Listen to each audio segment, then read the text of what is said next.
BPL ಪಡಿತರ ಚೀಟಿ ಪಿಂಚಣಿ ಸಮಸ್ಯೆ ಶಾಸಕಿ ರೂಪಕಲಾ ನೇತೃತ್ವದಲ್ಲಿ ಕಂದಾಯ ಮತ್ತು ಆಹಾರ ಇಲಾಖಾ ಅಧಿಕಾರಿಗಳ ಸಭೆ. ನಗರ ಹಾಗೂ ಗ್ರಾಮಾಂತರ ಭಾಗದಲ್ಲಿ ವಿಶೇಷ ಅಭಿಯಾನ, ಶೀಘ್ರವೇ ಸಮಸ್ಯೆ ಇತ್ಯರ್ಥಕ್ಕೆ ಕ್ರಮ. ಕೆಜಿಎಫ್ ನಗರ ಹಾಗೂ ಗ್ರಾಮಾಂತರ ಭಾಗದ ಬಿಪಿಎಲ್ ಪಡಿತರ ಚೀಟಿ ಮತ್ತು ವಿವಿಧ ಪಿಂಚಣಿ ಯೋಜನೆಗಳ ಸಮಸ್ಯೆಗಳನ್ನು ಶೀಘ್ರವೇ ಪರಿಹರಿಸುವ ನಿಟ್ಟಿನಲ್ಲಿ ಶಾಸಕಿ ರೂಪಕಲಾ ಶಶಿಧರ್ ಅವರ ನೇತೃತ್ವದಲ್ಲಿ ಆಹಾರ ಇಲಾಖೆ ಮತ್ತು ಕಂದಾಯ ಇಲಾಖಾ ಅಧಿಕಾರಿಗಳ ಸಭೆಯನ್ನು ನಡೆಸಲಾಯಿತು. ಕೆಜಿಎಫ್ ನಗರಸಭಾ ಸಭಾಂಗಣದಲ್ಲಿ ನಡೆದ ಸಭೆಯಲ್ಲಿ ಜನಸಾಮಾನ್ಯರು ಎದುರಿಸುತ್ತಿರುವ ಪಡಿತರ ಹಾಗೂ ಪಿಂಚಣಿ ಸಂಬಂಧಿತ ತೊಡಕುಗಳನ್ನು ನಿವಾರಿಸಲು ತಾಲೂಕಿನಾದ್ಯಂತ ವಿಶೇಷ ಅಭಿಯಾನ ಕೈಗೊಳ್ಳಲಾಗುವುದು ಎಂದು ತೀರ್ಮಾನಿಸಲಾಯಿತು. ಸಾರ್ವಜನಿಕರ ದೂರುಗಳನ್ನು ಸ್ಥಳದಲ್ಲೇ ಪರಿಶೀಲಿಸಿ ಶೀಘ್ರ ವಿಲೇವಾರಿಗೆ ಕ್ರಮ ಕೈಗೊಳ್ಳುವಂತೆ ಶಾಸಕರು ಅಧಿಕಾರಿಗಳಿಗೆ ಸ್ಪಷ್ಟ ನಿರ್ದೇಶನ ನೀಡಿದರು. ಇನ್ನು ಈ ಪ್ರಮುಖ ಸಭೆಯಲ್ಲಿ ತಾಲೂಕಿನ ನ್ಯಾಯಬೆಲೆ ಅಂಗಡಿ ಮಾಲೀಕರು ಸಹ ಭಾಗವಹಿಸಿದ್ದು, ಸಾರ್ವಜನಿಕರಿಗೆ ಯಾವುದೇ ರೀತಿಯ ತೊಂದರೆಯಾಗದಂತೆ ಪಡಿತರವನ್ನ ತಲುಪಿಸುವಂತೆ ಶಾಸಕರು ಸೂಚಿಸಿದರು. ಸಭೆಯಲ್ಲಿ ಭಾಗವಹಿಸಿದ್ದ ಹಿರಿಯ ಅಧಿಕಾರಿಗಳಿಂದ ಕ್ಷೇತ್ರದ ವಸ್ತುಸ್ಥಿತಿ ಹಾಗೂ ನಿಯಮಾವಳಿಗಳ ಕುರಿತು ಶಾಸಕರು ಸಲಹೆ ಸೂಚನೆಗಳನ್ನು ಸ್ವೀಕರಿಸಿದರು. ಸ್ಥಳೀಯ ಮಟ್ಟದಲ್ಲಿ ಬಗೆಹರಿಯದ ತಾಂತ್ರಿಕ ಹಾಗೂ ನೀತಿ ನಿರೂಪಣೆಗೆ ಸಂಬಂಧಿಸಿದಂತೆ ಸಮಸ್ಯೆಗಳನ್ನು ಮುಂಬರುವ ಶಾಸನಸಭೆಯ ಅಧಿವೇಶನದಲ್ಲಿ ಸರ್ಕಾರದ ಗಮನಕ್ಕೆ ತಂದು ಪರಿಹಾರ ಕಂಡುಕೊಳ್ಳಲಾಗುವುದು ಎಂದು ಶಾಸಕಿ ರೂಪಕಲಾ ಶಶಿಧರ್ ಅವರು ಭರವಸೆ ನೀಡಿದರು. ಈ ಸಂದರ್ಭದಲ್ಲಿ ತಹಶೀಲ್ದಾರ್ ಗಾಯತ್ರಿ, ಕೂಡ ಅಧ್ಯಕ್ಷರು ಶ್ರೀನಿವಾಸನ್, ಕೆಪಿಸಿಸಿ ಸದಸ್ಯರು ದುರ್ಗಾಪ್ರಸಾದ್, ಬೇತಮಂಗಲ ಬ್ಲಾಕ್ ಕಾಂಗ್ರೆಸ್ ಅಧ್ಯಕ್ಷರು ನಾಗರಾಜ್ ಸೇರಿದಂತೆ ಕಂದಾಯ ಇಲಾಖೆ ಮತ್ತು ಆಹಾರ ಇಲಾಖೆಯ ಅಧಿಕಾರಿಗಳು, ನ್ಯಾಯಬೆಲೆ ಅಂಗಡಿ ಮಾಲೀಕರು ಮತ್ತು ಸಾರ್ವಜನಿಕರು ಇದ್ದರು. ಬಹಳ ಜನಕ್ಕೆ ತೊಂದರೆ ಆಗ್ತಾ ಇತ್ತು ಅಂತ ಈ 2-3 ತಿಂಗಳಿಂದ ತಾಲೂಕು ಆಫೀಸ್ ಹತ್ರ ಪದೇ ಪದೇ ಈ ಸಾರ್ವಜನಿಕರು, ರೈತರು, ಬಡವರು ಪರದಾಡ್ತಾ ಇದ್ರು. ಅದಕ್ಕೆ ಒಂದು ಅಂತ್ಯ ಆಡಬೇಕು, ಆ ಸಮಸ್ಯೆಗಳನ್ನ ಬಗೆಹರಿಸಬೇಕು ಅನ್ನುವಂಥ ದೂರದೃಷ್ಟಿಯಿಂದ ಪೆನ್ಷನ್ಸ್ದು ಕೂಡ senior citizens, widow pension, specially abled ಇವ್ರದ್ದೆಲ್ಲಾನು ಕೂಡ ಸಮಸ್ಯೆ ಆಗಿತ್ತು. 3 ತಿಂಗಳಿಂದ ಪೆನ್ಷನ್ ಬಂದಲ್ಲ, ರೇಷನ್ ಕಾರ್ಡ್ಸ್ದೆಲ್ಲ BPL ಇಂದ APL ಆಗಿ ಕನ್ವರ್ಟ್ ಆಗಿದೆ. ಇಂಥ ಎಲ್ಲ ಸಮಸ್ಯೆಗಳಿಗೂ ಒಂದು ದಾರಿ ಹುಡುಕಿ ನಮ್ಮ ಹಂತದಲ್ಲಿ ಫುಡ್ DD ಅವ್ರನ್ನ ಕರೆಸಿದ್ದೀನಿ ಇವತ್ತು ನಾವು. ಮತ್ತೆ ಎಲ್ಲ ನ್ಯಾಯಬೆಲೆ ಅಂಗಡಿಯವ್ರನ್ನ ಕರೆದು ಒಂದು ಲಿಸ್ಟ್ ಔಟ್ ಮಾಡಿದ್ದೀವಿ. ಯಾರ್ಯಾರು ಸಸ್ಪೆಕ್ಟೆಡ್ ಲಿಸ್ಟಲ್ಲಿ ಇದ್ದಾರೆ ಬೆನಿಫಿಷರೀಸು, BPL ಇಂದ APLಗೆ ಕನ್ವರ್ಟ್ ಆಗಿರೋಂಥ ಅವೆಲ್ಲ ದಾಖಲೆಗಳನ್ನ ಪ್ರತಿ ನ್ಯಾಯಬೆಲೆ ಅಂಗಡಿವಾರು 10, 20, 30 ಇರುವಂಥ ಬೆನಿಫಿಷರೀಸ್ನ ಅವ್ರಿಗೆ ಲಿಸ್ಟ್ ಕೊಡ್ತಾ ಇದ್ದೀವಿ. ಅದಕ್ಕೆ ಸೂಕ್ತವಾಗಿರುವಂಥ ದಾಖಲೆ ತಗೊಳ್ಳಿಕ್ಕೆ ನಾವು ನ್ಯಾಯಬೆಲೆ ಅಂಗಡಿಯವರಿಗೆ ಫುಡ್ ಡಿಪಾರ್ಟ್ಮೆಂಟ್ ಜೊತೆ ಕೋಆರ್ಡಿನೇಟ್ ಮಾಡಿಕೊಂಡು ಅದಕ್ಕೆ ಸಂಬಂಧಪಟ್ಟಿರೋ ದಾಖಲೆ ತಗೊಳ್ಳಿಕ್ಕೆ ಹೇಳ್ತಾ ಇದ್ದೀವಿ. ಏನು ಇನ್ಕಮ್ ಇದೆ, ಟ್ಯಾಕ್ಸ್ ಪೇಯರ್ಸ್ ಇವರು ಅಂತ ಹೇಳ್ಬಿಟ್ಟು ಸಸ್ಪೆಕ್ಟೆಡ್ ಲಿಸ್ಟಲ್ಲಿ ಇದೆ, ಅದು ಸೆಂಟ್ರಲ್ ಗೌರ್ಮೆಂಟ್ ಇಂದ ಬಂದಿರುವಂಥ ಒಂದು ಗೈಡ್ಲೈನ್ಸ್ ಅದು. ಆದರೆ ಟ್ಯಾಕ್ಸ್ ಪೇ ಮಾಡಿರೋದು ಲೋನ್ ತಗೊಳ್ಳೋದಕ್ಕೆ, ಮನೆ ಲೋನ್ ಕಟ್ಟೋದಕ್ಕೆ ತಗೊಂಡಿದ್ದಾರೆ, ಇಂಡಿವಿಜುವಲಿ ಸರ್ವೈವ್ ಆಗೋದಕ್ಕೆ ಲೋನ್ ತಗೊಂಡಿದ್ದಾರೆ, ಕಾರ್ ಲೋನ್ ತಗೊಂಡಿದ್ದಾರೆ, 100 ಸಮಸ್ಯೆಗಳಿಂದ ಲೋನ್ ತಗೊಂಡಿದ್ದಾರೆ. ಆದರೆ ಈ ಸಂದರ್ಭದಲ್ಲಿ ಅವರು ಲೋನ್ ತಗೊಂಡಿರೋದ್ರಿಂದ BPL ಕಾರ್ಡ್ ಬೆನಿಫಿಟ್ಸ್ನ ತೆಗಿಯೋಕ್ಕೆ ಆಗಲ್ಲ. ಆ ಥರದ್ದೆಲ್ಲ ಕರೆಕ್ಷನ್ಸ್ ಮಾಡ್ಕೊಳ್ಳೋದಕ್ಕೆ ತುಂಬ ದಾರಿ ಇತ್ತು. ಅದನ್ನ ನಾವು ನ್ಯಾಯಬೆಲೆ ಅಂಗಡಿ ಮುಖಾಂತರ ಫುಡ್ ಡಿಪಾರ್ಟ್ಮೆಂಟ್ ಅವರು, ಆಹಾರ ಇಲಾಖೆಯವರು ಮುತುವರ್ಜಿ ವಹಿಸಿ ಪ್ರತಿ ಒಂದು ನ್ಯಾಯಬೆಲೆ ಅಂಗಡಿ ವ್ಯಾಪ್ತಿಗೆ ಬರೋ ಅಂಥವ್ರನ್ನ ಕಂಡಿಡಿದು ಅವ್ರ ಕಡೆಯಿಂದ ಅದನ್ನ ಅವರೇ ಆ ಎಲ್ಲ ಬೆನಿಫಿಷರೀಸ್ನ ಕರೆದು ಮಾಹಿತಿಯ ಕೊರತೆ ಇರೋದನ್ನ ಅವ್ರಿಗೆ ಎಜುಕೇಟ್ ಮಾಡಿ ಆ ಮಾಹಿತಿನ ಸಂಗ್ರಹಣ ಮಾಡಿ ಆಹಾರ ಇಲಾಖೆಗೆ, ಕಮಿಷನರ್ಗೆ ಮತ್ತೆ ಅಲ್ಲಿ JD/IT ಇರ್ತಾರೆ, ಆ ಆನ್ಲೈನಲ್ಲಿ ಅವೆಲ್ಲ ಕರೆಕ್ಷನ್ಸ್ ಮಾಡ್ಕೊಳ್ಳೋದಕ್ಕೆ. ಮತ್ತೆ APL ಆದರೆ ಹೆಲ್ತ್ ಬೆನಿಫಿಟ್ಸ್ ಸಿಗಲ್ಲ ಅವರಿಗೆ, ಬೇರೆ ಏನೇನು ಬೆನಿಫಿಟ್ಸ್ ಇರುತ್ತೆ ರೇಷನ್ ಕಾರ್ಡ್ದು ಸಿಗಲ್ಲ. ಆ ಒಂದು ಕಾರಣದಿಂದ ಅದನ್ನ ಕರೆಕ್ಷನ್ಸ್ ಮಾಡೋದಕ್ಕೆ ಅವಕಾಶ ಇದೆ. ಅದನ್ನ ನ್ಯಾಯಬೆಲೆ ಅಂಗಡಿ ಮುಖಾಂತರ ಮಾಡುವಂತ ಪ್ರಯತ್ನ ಮಾಡ್ತಾ ಇದೀವಿ. ಎಲ್ಲ ನ್ಯಾಯಬೆಲೆ ಅಂಗಡಿಯವ್ರನ್ನ ಕರೆಸಿದೀವಿ ಇವತ್ತು ನಾವು, ಯಾರ್ಯಾರು ನ್ಯಾಯಬೆಲೆ ಅಂಗಡಿಯ ಇವರಿದ್ದಾರೆ ಅವ್ರನ್ನ. ಅದ್ರ ಜೊತೆಯಲ್ಲಿ ಪೆನ್ಷನ್ಸ್ದು ನಮಗೆ ಮೇಜರ್ ಇಶ್ಯೂಸ್, ಅದು 14,000 ಪೆನ್ಷನ್ಸು ನಮ್ದು ಡೌಟ್ಫುಲ್ ಕೇಸಸ್ ಅಲ್ಲಿ ಇತ್ತು KGF ಕ್ಷೇತ್ರದ್ದು. ಅದರಲ್ಲಿ ಅರ್ಹ ಅಲ್ಲ ಅಂತಂದ್ರೆ ಡೌಟ್ಫುಲ್ ಕೇಸಸ್ ಅಲ್ಲಿ ಯಾವ್ದನ್ನ ಅಂದ್ರೆ ಅಂಡರ್ ಏಜ್ 5,400 ಏನಿತ್ತು ಅಂಡರ್ ಏಜ್ನ ಪಕ್ಕಕ್ಕಿಟ್ರೆ ಮಿಕ್ಕಿದ್ದು ನಮಗೆ 14,000 ಅಲ್ಲಿ ಮಿಕ್ಕಿದ್ದು ಎಲ್ಲಾನು ಕೂಡ ರಿವೆರಿಫಿಕೇಶನ್ ಮಾಡಬೇಕು.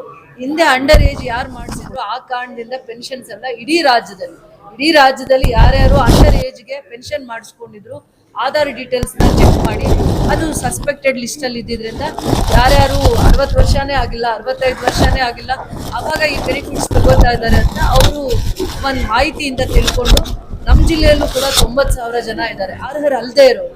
ಅಂಡರ್ ಏಜ್ ಇರೋರು ಎಷ್ಟಿದಾರೋ ಗೊತ್ತಿಲ್ಲ, ಅರ್ಹರಲ್ಲ ಅಂತಂದ್ರು. ಅದನ್ನ ಫೀಲ್ಡ್ ಅಲ್ಲಿ ರಿವೆರಿಫಿಕೇಶನ್ ಮಾಡ್ಬೋದು ಅಂತ ಹೇಳಿದ್ದಾರೆ. ಅದಕ್ಕೆ ನಾವು ವಾರ್ಡ್ ವಿಸಿಟ್ ಮಾಡಿ ಯಾರ್ಯಾರು ಸೀನಿಯರ್ ಸಿಟಿಸನ್ಸ್ ಇದ್ದಾರೆ, ಸಿಂಗಲ್ ಪೇರೆಂಟ್ಸ್ ಇದ್ದಾರೆ, ವಿಡೋ ಪೆನ್ಷನ್ ಇದೆ, ಯಾರ್ಯಾರ್ದು 3 ತಿಂಗಳಿಂದ ನಿಂತಿದೆ ಅದನ್ನ ವಾಲಂಟ್ರಿ ಆಗಿ ನೀಟಾಗಿ ಆರ್ಗನೈಸ್ ಮಾಡಿ ರೆವಿನ್ಯೂ ಸೆಕ್ರೆಟರೀಸ್ ಜೊತೆಯಲ್ಲಿ ಆ ಸಿಸ್ಟಮ್ ಅಲ್ಲಿ ವೆರಿಫಿಕೇಶನ್ ಮಾಡಿಕೊಂಡು ಸಿಂಪಲ್ ಅವ್ರ ಹತ್ರ ಡಾಕ್ಯುಮೆಂಟ್ಸ್, ಒಂದು ಆಧಾರ್ ಕಾರ್ಡು ಇಲ್ಲ ವೋಟರ್ ID, ಮತ್ತೆ ಅಲ್ಲೇ ಮಾಜರ್ ಮಾಡಿ ಅವ್ರು ಇಲ್ಲಿದ್ದಾರೆ ಅಂತ ಅಂದ್ಬಿಟ್ಟು ಈ ರೀತಿ ಸ್ಮಾಲ್ ವೆರಿಫಿಕೇಶನ್ಸ್ ಮಾಡಿಕೊಂಡು ಕ್ಲಾರಿಫಿಕೇಶನ್ಸ್ ಮಾಡಿಕೊಂಡು ದಾಖಲೆ ಇಟ್ಕೊಂಡಿರ್ತೀವಿ. ಇನ್ಕಮ್ ಸರ್ಟಿಫಿಕೇಟ್ ಮೇಲೆ ಹಳೇದು ಯಾವುದೋ ಒಂದು ಗೈಡ್ಲೈನ್ಸ್ ಇದೆ, ಸರ್ಕ್ಯುಲರ್ ಇದೆ, ಅದ್ರ ಮೇಲೆ ಜಾಸ್ತಿ ಡಿಪೆಂಡ್ ಆಗಲ್ಲ. ಯಾಕಂದ್ರೆ ಅದನ್ನ ಸ್ವಲ್ಪ ಇನ್ನ ಲಿಬರಲ್ ಮಾಡ್ತಾ ಇದ್ದಾರೆ ಸರ್ಕಾರದ ಹಂತದಲ್ಲಿ, ಚರ್ಚೆ ಆಗ್ತಾ ಇದೆ. ಅದು 32,000 ಮತ್ತೆ ಇನ್ಕಮ್ ಬೇಕು ಅಂದಾಗ ಕಷ್ಟ ಆಗುತ್ತೆ. ಆ ಒಂದು ಕಾರಣದಿಂದ 2 ರೀಸನ್ಸ್ ಇಂದ ಅವರಿಗೆ ಸರ್ಕಾರಕ್ಕೆ ಇವ್ರು ಯಾರು ಪೆನ್ಷನ್ಸ್ ತಗೊಂತಾ ಇದಾರೆ ಖಾತ್ರಿ ಆಗ್ಬೇಕಾಗಿತ್ತು. ನಮ್ಮಲ್ಲಿ ಏನ್ 14,000ಗೂ ದಾಖಲೆ ಇರಲಿಲ್ಲ. ಸಸ್ಪೆಕ್ಟೆಡ್ ಲಿಸ್ಟ್ ಅಲ್ಲಿ ಇದ್ದಂಥವ್ರು ದಾಖಲೆ ಇಲ್ಲದೆ ಇದ್ರಿಂದ ವೆರಿಫಿಕೇಶನ್ ಡಾಕ್ಯುಮೆಂಟ್ ನ ವೆರಿಫಿಕೇಶನ್ ಮಾಡ್ದಂಗೆ ಆಗುತ್ತೆ. ಅದಾದ್ಮೇಲೆ ಫೀಲ್ಡ್ ವಿಸಿಟ್ ಅಲ್ಲಿ ಖಾತ್ರಿ ಮಾಡ್ಕೊಂಡಂಗಾಗುತ್ತೆ. ಅವ್ರದ್ದೆಲ್ಲ ಒಂದ್ ದಾಖಲೆ ಆದ್ರೂ ತಗೊಂಡಂಗಾಗುತ್ತೆ. ಆಧಾರ್ ಕಾರ್ಡ್ ಇರ್ಬೋದು ಅಥವಾ ವೋಟರ್ ID ಇರ್ಬೋದು, ಅವರಲ್ಲಿ ಇನ್ಕಮ್ ಸರ್ಟಿಫಿಕೇಟ್ ಹಳೇದು ಏನು ಇನ್ಕಮ್ ಸರ್ಟಿಫಿಕೇಟ್ ಮೇಲೆ ಅವರಿಗೆ ಪೆನ್ಷನ್ ಕೊಡ್ತಾ ಇದ್ವಿ ಅಂತ ಅಂದ್ಬಿಟ್ಟು 3-4 ರೀತಿ ಒಂದು ವೆರಿಫಿಕೇಶನ್ ಮಾಡ್ಕೊಂಡು ಅದಕ್ಕೆ ಸಂಬಂಧಪಟ್ಟಿರುವಂತ ದಾಖಲೆ ಇಟ್ಕೊಂಡ್ರೆ ಮತ್ತೆ ಏನು ಸರ್ಕಾರ ಒಂದ್ ಸ್ವಲ್ಪ ಸಡಿಲ ಮಾಡುತ್ತೆ ಇನ್ಕಮ್ ಸರ್ಟಿಫಿಕೇಟ್ಗೆ ಅಥವಾ ಪ್ರೊಸೀಜರ್ಸ್ಗೆ, ಆ ಸಂದರ್ಭದಲ್ಲಿ ಇವ್ರು ಎಲ್ಲರಿಗೂ ಕೂಡ ಯಾವ ರೀತಿ ಸೀನಿಯರ್ ಸಿಟಿಸನ್ಸ್ ಈ 3 months ಇಂದ ಪೆನ್ಷನ್ ಇಲ್ಲದೆ ಪರದಾಡ್ತಾ ಇದ್ರು, ಅವರಿಗೆ ಸತ್ಯ ಗೊತ್ತಿಲ್ಲ ಏನಕ್ಕೋಸ್ಕರ ಪೆನ್ಷನ್ ನಿಲ್ಸಿದ್ರು ಅಂತ ಅಂದ್ಬಿಟ್ಟು ಗೊತ್ತಿಲ್ಲ. ಅದನ್ನ ಮತ್ತೆ ಹಳೇದು ಕೂಡ ಪೆಂಡಿಂಗ್ ಇರೋದು ಕೂಡ ಮತ್ತೆ ಅಕೌಂಟ್ಗೆ ಹಾಕ್ತೀವಿ ಅಂತ ಭರವಸೆ ಕೊಟ್ಟಿದ್ದಾರೆ.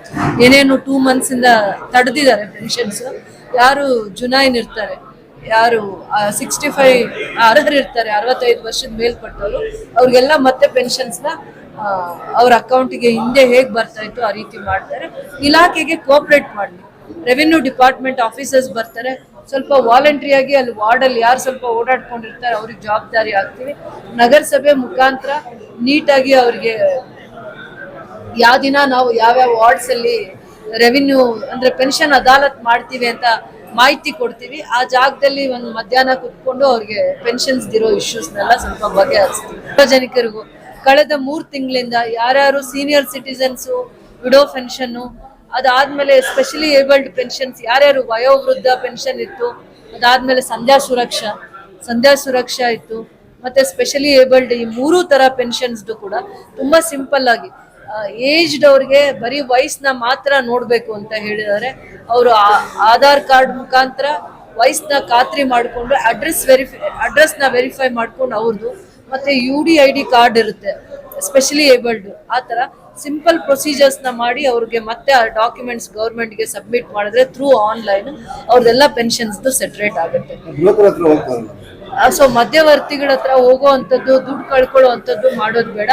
ಸರ್ಕಾರನೇ ದಾಖಲೆ ಮತ್ತೆ ಮರು ಸಂಗ್ರಹಣ ಮಾಡ್ಕೊಳ್ಳೋದಕ್ಕೋಸ್ಕರ ದಾಖಲೆಗಳು ಇಲ್ಲದೆ ಪೆನ್ಷನ್ ಮಾಡಿದ್ರಿಂದ ದಾಖಲೆಗಳನ್ನ ಮತ್ತೆ ಮರು ಕಲೆಕ್ಟ್ ಮಾಡಿಕೊಂಡು ದಾಖಲೆ ಸಂಗ್ರಹಣ ಮಾಡಿಕೊಂಡು ಅವ್ರಿಗೆ ಏನ್ ಕಳೆದ 2-3 months ಇಂದ ಏನ್ ಪೆನ್ಷನ್ಸ್ ಬಂದಿರಲಿಲ್ಲ ಅದನ್ನ ಮತ್ತೆ ನೇರವಾಗಿ ಅವ್ರ ಅಕೌಂಟ್ಗೆ ಹಾಕ್ತಾರೆ. ಯಾರು ಮಧ್ಯವರ್ತಿಗಳಿಗೆ ಹೋಗಿ ಅವರು ದುಡ್ಡು ಕೊಟ್ಟು ಪೆನ್ಷನ್ ಕೊಡ್ತಾರೆ ಅನ್ನುವಂತ ಭ್ರಮೆಯಲ್ಲಿ ಇರೋದು ಬೇಡ. ನಾವೇ ಸರ್ಕಾರನೇ ಅವ್ರ ಮನೆ ಬಾಗಿಲಿಗೆ ಬರುತ್ತೆ, ಅವ್ರ ವಾರ್ಡ್ಸ್ಗೆ ಬರುತ್ತೆ, ಹಳ್ಳಿಗಳಲ್ಲಿ ಪಂಚಾಯತಿ ಹಂತಕ್ಕೆ ಬಂದು ಅವ್ರ ಸಮಸ್ಯೆಗಳನ್ನ ಬಗೆಹರಿಸ್ತೀವಿ. 14,000 ಅದರಲ್ಲಿ ಈಗಾಗಲೇ ನಾವು 1,000ವರೆಗೂ ಅಂದ್ರೆ ಅಂದಾಜು 1,000ವರೆಗೂ ನಾವು ಪೆನ್ಷನ್ಸ್ ನ ಕಂಟಿನ್ಯೂ ಮಾಡಿದೀವಿ. ದಾಖಲಾತಿಗಳನ್ನ ವೆರಿಫೈ ಮಾಡಿ ಅದನ್ನ ಕಂಟಿನ್ಯೂ ಮಾಡಿಸಿದೀವಿ. ಇನ್ನು ಉಳಿದಿರೋದನ್ನ ನಮ್ಮ ಅಂಡರ್ ಏಜ್ ಅವರು ಯಾವ ಟೈಮ್ ಲೈನ್ಗೆ ಅಂಡರ್ ಏಜ್ ಅಂತ ಸ್ಪೆಸಿಫೈ ಮಾಡಿ ವಾಪಸ್ ಹಾಕಿದಾರೋ ನಮಗೆ, ತದನಂತರ ಇನ್ನು ಉಳಿದಿರುವಂತಹ ಒಂದು 7,000 ಪ್ಲಸ್ 5,000 ಒಂದು 12,000ವರೆಗೂ ನಾವು ಮತ್ತೆ ಎಲ್ಲ ಸ್ಟಾಫ್ ವಾಪಸ್ ಫೀಲ್ಡ್ಗೆ ಹೋಗ್ತೀವಿ. VARA ಮತ್ತು ತಹಶೀಲ್ದಾರ್ ಸಮೇತ ಫೀಲ್ಡ್ಗೆ ಹೋಗಿ ವೆರಿಫೈ ಮಾಡಿ ನೈಜವಾಗಿ ಅರ್ಹರಿರುವ ಫಲಾನುಭವಿಗಳಿಗೆ ಅವರು 32,000 ಇನ್ಕಮ್ ಒಳಪಟ್ಟು ಬಂದಲ್ಲಿ ಖಂಡಿತ ಅವ್ರಿಗೆ ಏನ್ ಅನುಕೂಲ ಮಾಡಿಕೊಡಕ್ಕೆ ಸಾಧ್ಯ ಆಗುತ್ತೋ ಮಾಡಿಕೊಡ್ತೀವಿ. ಅದಕ್ಕೆ ಸ್ವಲ್ಪ ಸಮಯಾವಕಾಶ ಒಂದು 32,000 ದಾಖಲಾತಿಗಳು ಅವ್ರು ಏನಿದೆ ಅವ್ರ ಹತ್ರ 32,000 ಇಲ್ಲದೆ ಇದ್ದ ಪಕ್ಷದಲ್ಲಿ ಅವ್ರ ಹತ್ರ ಏನ್ ದಾಖಲಾತಿಗಳಿದೆ, ಇನ್ಕಮ್ ಅವ್ರದ್ದು ಎಷ್ಟು ಅಂತ ಅವ್ರು ವೆರಿಫೈ ಮಾಡ್ಕೊಂಡಿದಾರೋ, ಇಲ್ಲಿ ಇದಕ್ಕೂ ಮುಂಚೆ ಏನಂತ ಪ್ರಮಾಣ ಪತ್ರ ತಗೊಂಡಿದಾರೋ ಅದನ್ನ ನಮ್ಗೆ ಸಬ್ಮಿಟ್ ಮಾಡ್ಲಿ, ನಾವು ಸರ್ಕಾರಕ್ಕೆ ಅದನ್ನ ಫಾರ್ವರ್ಡ್ ಮಾಡ್ತೀವಿ. ತದನಂತರ ಸರ್ಕಾರದ ಹಂತದಲ್ಲಿ ಏನ್ ಆದೇಶ ನಮ್ಗೆ ಪಾಲನೆ ಮಾಡ್ಬೇಕು ಅಂತ ಹೇಳ್ತಾರೋ ಅದನ್ನ ನಾವು ಅನ್ವಯಿಸ್ಕೊಡ್ತೀವಿ. ನಮ್ದು KPI ರಿಪೋರ್ಟ್ ಪ್ರಕಾರ 1,879 ಕಾರ್ಡ್ಗಳು KGF ತಾಲೂಕಿನಲ್ಲಿ BPL ಇಂದ APL ಕನ್ವರ್ಟ್ ಆಗಿದೆ.